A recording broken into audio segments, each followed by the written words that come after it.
அதிமுக மட்டும் இன்று ஆட்சியில் இருந்திருந்தால் அனைத்து பெண்களுக்கும் தகுதி பார்க்காமல் 1500 ரூபாய் கிடைத்திருக்கும் என அதிமுக எம்பி சி.வி. சண்முகம் தெரிவித்தார்.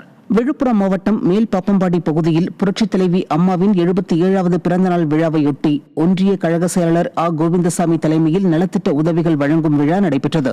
இதில் அதிமுக எம்பியும் விழுப்புரம் மாவட்ட கழக செயலாளருமான சி.வி. சண்முகம் கலந்து கொண்டு புரட்சித் தலைவி திருவுருவப் படத்திற்கு மலர்தூவி மரியாதை செலுத்தினார். பின்னர் 1000க்கும் மேற்பட்ட பெண்களுக்கு தையல் இயந்திரம், புடவை உள்ளிட்ட நலத்திட்ட உதவிகளை வழங்கினார்.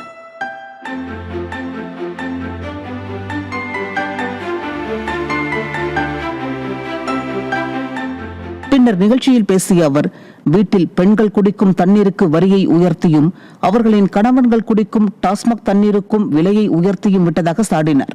நிகழ்ச்சியில் மாவட்ட எம்ஜிஆர் இளைஞர் அணி செயலாளர் வி.ஆர். பிருத்திவிராஜ், மாவட்ட வழக்கறிஞர் பிரிவு செயலாளர் அருண்தத்தன், மாவட்ட தகவல் தொழில்நுட்ப பிரிவு செயலாளர் கோகுல்ராஜ், பொதுக்குழு உறுப்பினர் சுலோச்சனா ஜெயபால், முன்னாள் ஊராட்சி மன்ற தலைவர் மெடிக்கல் ரமேஷ் உள்ளிட்ட கழக நிர்வாகிகள் பலர் கலந்து கொண்டனர்.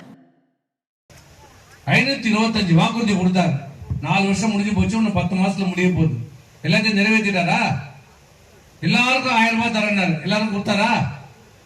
இப்ப தகுதி இருந்தாதான் தருவன்றாரு. ஆனா நாங்க அப்படி சொன்னோமா? எடப்பாடி என்ன சொன்னாங்க? நாங்க 1500 ரூபாய் தரணும்.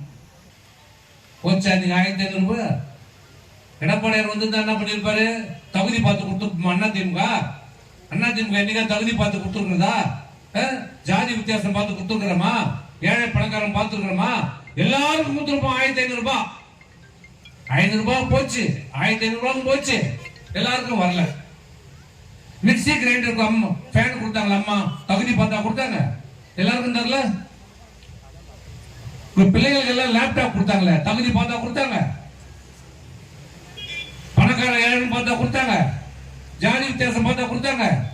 52 லட்சம் மாணவர்களுக்கும் 10 ஆண்டு காலத்துல லேப்டாப் கொடுத்த உலகத்துல ஒரே தலைவர் புரட்சி தலைவர் அம்மா.